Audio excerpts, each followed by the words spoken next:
안녕하세요. 매일의 삶 속에서 진정한 의미와 평안을 찾고 계신 여러분과 함께 지혜의 여정을 떠나는 시간입니다. 우리는 모두 바쁘게 살아갑니다. 아침에 눈을 뜨는 순간부터 잠자리에 들 때까지 수많은 일과 책임 속에서 쉴 틈 없이 움직이죠. 하지만 문득 이런 생각이 들 때가 있습니다. 나는 지금 제대로 살고 있는 걸까? 이렇게 바쁘게 살아가는데 왜 마음 한구석은 텅 빈 것 같을까? 어쩌면 우리는 바쁜 삶과 생산적인 삶을 혼동하고 있는지도 모릅니다. 스트레스와 압박감에 시달리면서도 더 많은 것을 해내야 한다는 강박에 사로잡혀 있지는 않으신가요? 오늘 우리는 더 적은 스트레스로 더 의미 있는 결과를 만들어내는 삶, 성경이 말하는 열매 맺는 삶의 비밀에 대해 함께 나눠보려 합니다.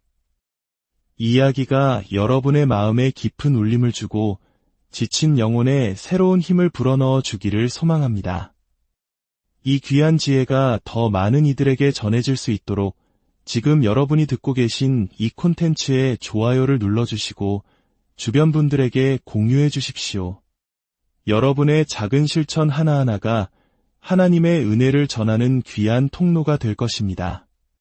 주님의 이름으로 여러분의 삶에 평안과 축복이 가득하기를 기도합니다. 자, 그럼 이제 생산적인 삶의 비밀 속으로 함께 들어가 보겠습니다. 대부분의 사람들은 자신의 삶이 가치 있기를 바랍니다. 우리는 쓸모 있는 존재가 되기를 원하고 세상에 긍정적인 변화를 만들고 싶어 합니다. 삶을 낭비하고 싶어하는 사람은 아무도 없죠. 오히려 우리는 모두 생산적인 삶을 살고 싶어 합니다. 흥미로운 사실은 우리가 가장 행복하다고 느끼는 순간은 바로 우리가 무언가 생산적인 일을 하고 있을 때라는 것입니다. 성경은 이러한 삶의 태도를 아주 중요한 개념으로 설명합니다.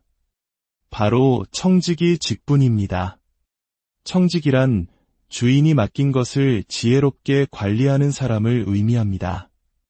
하나님께서 우리에게 주신 시간, 재능, 건강, 재물 등 모든 것을 가지고 최선의 결과를 만들어내는 것, 그것이 바로 성경적인 의미의 생산성입니다. 하나님은 우리에게 선물을 주셨고 우리는 그 선물을 어떻게 사용할지에 대한 책임을 가지고 있습니다. 지난 수십 년간 개인의 생산성을 높이는 방법에 대한 수많은 책과 강의가 쏟아져 나왔습니다. 어떻게 하면 더 많은 일을 더 빨리 해낼 수 있을까? 이것은 전 세계 많은 사람들의 화두가 되었습니다. 하지만 중요한 것은 얼마나 많이 하느냐가 아니라 무엇을 하느냐입니다. 즉, 올바른 일을 하고 있느냐는 것이죠. 놀랍게도 생산적인 삶을 사는 방법에 대해 가장 깊이 있고 근본적인 지혜를 담고 있는 책은 바로 성경입니다. 다만 성경은 생산성이라는 현대적인 단어 대신 훨씬 더 생명력 있고 유기적인 단어를 사용합니다. 바로 열매 맺음입니다. 열매를 맺는 것. 이것이 바로 성경이 말하는 생산적인 삶의 모습입니다. 성경은 분명히 말합니다. 하나님은 우리가 열매 맺기를 원하십니다. 그분은 우리를 열매 맺는 존재로 창조하셨고 그렇게 살아가기를 기대하십니다. 예수님의 생애에서 열매 맺음은 매우 중요한 주제였습니다. 십자가에 달리시기 직전 사랑하는 제자들에게 마지막으로 남기신 말씀 중 하나도 바로 이것이었습니다. 예수님은 제자들이 세상으로 나아가 풍성한 열매를 맺기를 기대하셨습니다. 요한복음 15장은 전체가 바로 열매 맺는 삶에 대한 가르침으로 가득 차 있습니다. 그렇다면 하나님께서 보시기에 진정한 열매란 무엇일까요? 하나님은 우리의 생산성을 어떻게 측정하실까요? 요한복음 15장 8절에서 예수님은 이렇게 말씀하십니다. 너희가 열매를 많이 맺으면 내 아버지께서 영광을 받으실 것이요 너희는 내 제자가 되리라. 이 짧은 구절은 우리 삶에 대한 세 가지 중요한 진리를 가르쳐줍니다. 첫째, 열매 맺는 삶은 하나님께 영광을 돌립니다. 우리의 삶의 궁극적인 목적이 하나님께 영광을 돌리는 것이라면 우리는 반드시 열매 맺는 법을 배워야 합니다.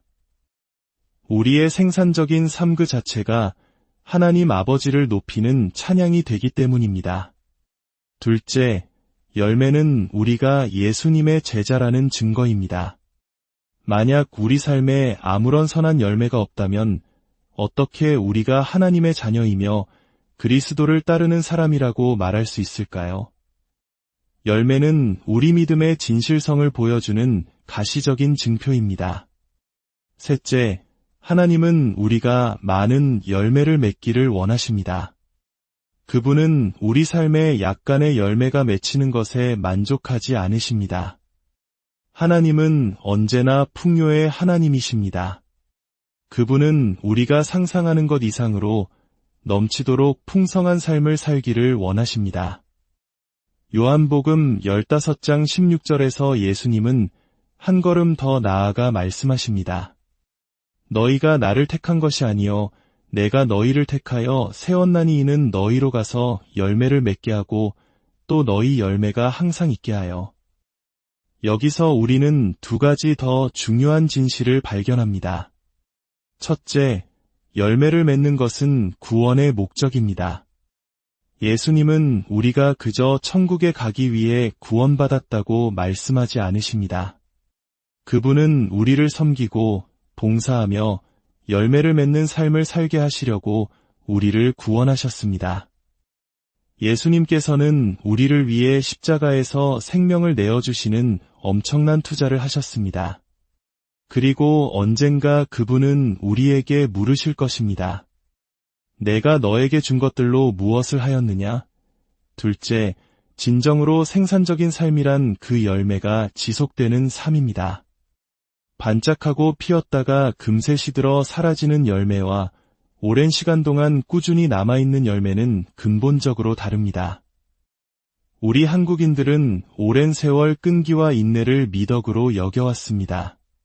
단기적인 성공에 그치는 것이 아니라 꾸준하고 성실하게 평생에 걸쳐 그리스도를 닮아가며 선한 영향력을 미치는 삶.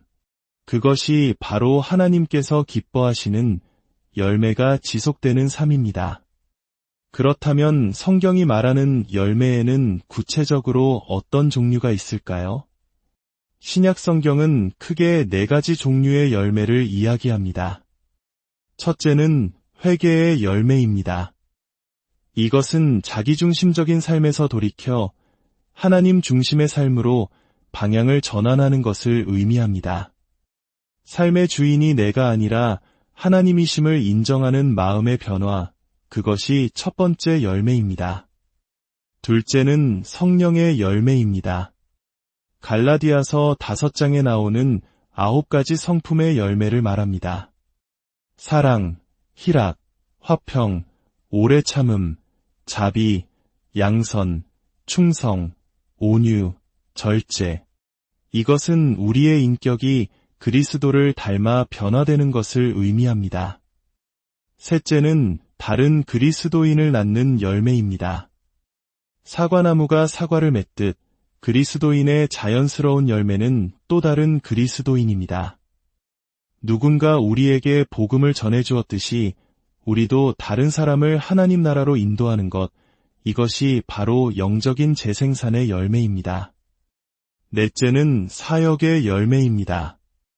하나님께서 각자에게 주신 고유한 재능, 은사, 성격, 경험을 사용하여 다른 사람을 섬기는 것을 의미합니다. 모든 그리스도인은 목회자는 아닐지라도 각자의 삶의 자리에서 하나님의 부르심을 받은 사역자입니다. 예수님은 이 열매 맺는 문제를 매우 심각하게 다루셨습니다. 한 번은 잎사귀만 무성하고 열매가 없는 무화과나무를 보시고 저주하신 적이 있습니다. 이는 열매 없는 신앙생활이 얼마나 의미 없는지를 보여주는 강력한 교훈이었습니다. 열매를 맺지 못하는 삶은 그저 공간만 차지할 뿐이라고까지 말씀하셨습니다. 그렇다면 어떻게 해야 우리 삶이 이렇게 풍성한 열매를 맺을 수 있을까요? 왜 어떤 사람은 시간이 갈수록 성장하고 발전하며 많은 열매를 맺는데 다른 사람은 그렇지 못할까요? 오랜 연구와 묵상 끝에 저는 성경이 가르치는 열매 맺는 삶의 4가지 필수 조건을 발견했습니다. 이것은 마치 농부가 좋은 열매를 얻기 위해 반드시 지켜야 할 원칙과도 같습니다. 첫 번째 조건은 깊은 뿌리를 내려야 한다는 것입니다. 뿌리 없는 열매는 없습니다. 모든 열매는 보이지 않는 뿌리로부터 시작됩니다. 예레미야 17장은 이렇게 말합니다. 무릇 여호와를 의지하며 여호와를 의뢰하는 그 사람은 복을 받을 것이라. 그는 물가에 심어진 나무가 그 뿌리를 강변에 뻗치고 더위가 올지라도 두려워하지 아니하며 그 잎이 청청하며 가무는 해에도 걱정이 없고 결실이 그치지 아니함 같으리라. 이 말씀은 뿌리가 깊은 나무는 2 종류의 어려운 시기를 이겨낼 수 있다고 말합니다. 하나는 더위가 올 때, 즉 인생의 압박과 스트레스가 극심해질 때입니다. 마치 뜨거운 여름 햇볕 아래서 나무가 깊은 뿌리로 땅속에 물을 끌어올리듯 우리도 시련의 순간에 깊은 영적 뿌리가 있어야만 하나님의 공급하심으로 버텨낼 수 있습니다. 다른 하나는 가무는 해, 즉 인생의 가뭄이 찾아올 때입니다. 재정, 건강, 관계, 에너지 등 필요한 자원이 고갈되었을 때를 말합니다. 이런 시기에도 깊은 뿌리가 있는 사람은 마르지 않고 오히려 그 위기를 통해 더욱 단단해집니다. 어떻게 하면 이런 깊은 뿌리를 내릴 수 있을까요? 시편 한 편은 그 비결을 명확히 알려줍니다. 오직 여호와의 율법을 즐거워하여 그의 율법을 주야로 묵상하는도다. 그는 시냇가에 심은 나무가 철을 따라 열매를 맺으며 그 잎사귀가 마르지 아니함 같으니 그가 하는 모든 일이 다 형통하리로다. 매일 하나님의 말씀을 읽고 묵상하고 그 말씀대로 살아가려고 노력할 때 우리의 영적 뿌리는 보이지 않는 곳에서부터 깊고 튼튼하게 자라나게 됩니다. 2번째 조건은 잡초를 제거해야 한다는 것입니다. 깊은 뿌리를 내리는 것만큼 중요한 것이 바로 내 삶의 정원에 자라나는 잡초들을 제거하는 일입니다. 예수님께서는 씨 뿌리는 자의 비유를 통해 이를 명확히 설명하셨습니다. 좋은 땅에 떨어진 씨앗이라도 가시떨기, 즉 잡초가 함께 자라면 그 기운을 막아 결실하지 못하게 됩니다. 예수님은 이 잡초가 무엇인지 구체적으로 알려주셨습니다. 바로 세상의 염려, 재물의 유혹, 그리고 인생의 향락입니다. 우리의 마음을 어지럽히는 끝없는 걱정들, 더 많은 것을 소유하려는 탐욕, 그리고 순간적인 즐거움만을 쫓는 삶의 태도. 이것들이 바로 우리의 영적 성장을 방해하고 생산성을 갉아먹는 잡초들입니다. 잡초는 우리가 아무 노력도 하지 않아도 저절로 자라납니다. 잡초는 언제나 방치의 증거입니다. 오늘 여러분의 삶을 돌아보며 어떤 잡초를 뽑아내야 할지 생각해 보시기 바랍니다. 너무 바빠서 하나님과 교제할 시간이 없다면 그것이 바로 제거해야 할 잡초입니다. 3번째 조건은 하나님의 가지치기에 협력해야 한다는 것입니다. 요한복음 15장에서 예수님은 나는 참포도나무여 내 아버지는 농부라 물은 내게 붙어 있어 열매를 맺지 아니하는 가지는 아버지께서 그것을 제거해 버리시고 무릇 열매를 맺는 가지는 더 열매를 맺게 하려 하여 그것을 깨끗하게 하시느니라고 말씀하셨습니다. 가지치기는 죽은 가지만 잘라내는 것이 아닙니다. 때로는 멀쩡히 살아있는 가지, 심지어 지금 열매를 맺고 있는 가지까지도 잘라냅니다. 왜냐하면 더 풍성하고 좋은 열매를 맺게 하기 위해서입니다. 하나님께서 우리 삶을 가지치기 하실 때 그것은 결코 즐거운 경험이 아닙니다. 때로는 고통스럽고 이해하기 어렵습니다. 갑작스러운 질병, 실직, 관계의 단절, 계획의 좌절 등 다양한 모습으로 찾아올 수 있습니다. 이때 우리가 저지르기 쉬운 가장 큰 실수는 가지치기를 벌로 여기는 것입니다. 하지만 가지치기는 과거에 대한 벌이 아니라 미래를 위한 준비입니다. 하나님께서 여러분의 삶을 가지치기 하신다면 그것은 여러분을 벌하시려는 것이 아니라 여러분 안에서 더 위대한 열매를 맺을 가능성을 보셨기 때문입니다. 그분은 여러분이 더 효과적이고 더 생산적이며 더 큰 영향력을 미치는 삶을 살 수 있음을 아시기에 지금 아프더라도 불필요한 것들을 잘라내시는 것입니다. 그 고통의 시간을 불평과 원망이 아닌 신뢰와 감사로 반응할 때 우리는 이전과는 비교할 수 없는 성장을 경험하게 될 것입니다. 마지막 네 번째 조건은 인내하며 수확을 기다리고 기대해야 한다는 것입니다. 열매는 하루아침에 맺히지 않습니다. 씨앗을 땅에 심고 물을 주고 잡초를 뽑고 가지치기를 한 후에도 우리는 반드시 기다림의 시간을 거쳐야 합니다. 조급함은 농부의 가장 큰 적입니다. 예수님은 밀알 하나가 땅에 떨어져 죽지 아니하면 한 알 그대로 있고 죽으면 많은 열매를 맺느니라고 말씀하셨습니다. 기다림의 시간 동안 씨앗은 땅 속에서 썩고 죽는 것처럼 보입니다. 우리의 옛 자아, 낡은 욕망, 이기적인 계획들이 죽어가는 과정입니다. 이 시간은 결코 쉽지 않습니다. 하지만 이 죽음의 과정을 거쳐야만 비로소 새로운 생명의 싹이 돋아나고 풍성한 열매로 이어질 수 있습니다. 포기하지 마십시오. 예수님이라는 포도나무에 굳건히 붙어 있으십시오. 그분 안에 거하기만 한다면 열매를 맺는 것은 필연적인 결과입니다. 지금 당장 눈에 보이는 변화가 없다고 해서 낙심하지 마십시오. 선을 행하다가 지치지 마십시오. 때가 이르면 반드시 아름다운 수확의 기쁨을 맛보게 될 것입니다. 오늘 우리는 생산적인 삶, 즉 열매 맺는 삶의 4가지 비밀에 대해 나누었습니다. 첫째, 하나님의 말씀 안에서 깊은 뿌리를 내리는 것. 둘째, 성장을 방해하는 세상의 염려와 유혹이라는 잡초를 용감하게 제거하는 것. 셋째, 때로는 아프고 힘들더라도 더 큰 성장을 위한 하나님의 가지치기에 신뢰로 협력하는 것. 그리고 넷째, 조급해하지 않고 인내하며 풍성한 수확을 기대하는 것입니다. 어쩌면 여러분의 삶은 오랫동안 아무런 열매 없이 잠들어 있었을지도 모릅니다. 괜찮습니다. 수백 년 된 씨앗도 땅에 심겨지자 싹을 틔웠다는 이야기가 있습니다.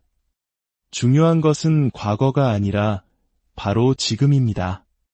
이제 여러분의 삶을 온전히 하나님께 드리십시오. 그리고 이렇게 기도해 보십시오. 하나님 아버지, 제 남은 생애가 제 인생 최고의 시간이 되기를 원합니다. 오늘 배운 이 4가지 원칙을 제 삶에 적용하며 살아가게 하옵소서. 매일 주님의 말씀 안에서 깊은 뿌리를 내리게 하시고 제 영적 성장을 가로막는 잡초들을 제거할 용기를 주옵소서. 제 삶에 행하시는 주님의 가지치기를 신뢰하며 순종하게 하시고 인내하며 주님께서 주실 풍성한 수확을 기대하게 하옵소서. 사랑하는 여러분, 여러분의 삶이 회개의 열매, 성령의 열매, 영혼 구원의 열매, 그리고 선한 사역의 열매로 가득 차기를 소망합니다. 여러분 한 분 한 분이 각자의 자리에서 이 세상 가장 생산적이고 영향력 있는 사람으로 살아가기를 축복합니다. 하늘에 계신 우리 아버지, 오늘 주신 말씀을 통해 우리 삶을 돌아보게 하시니 감사합니다. 우리는 그저 바쁘게 사는 것이 아니라 의미 있고 가치 있는 삶, 주님께서 기뻐하시는 열매를 풍성히 맺는 삶을 살고 싶습니다.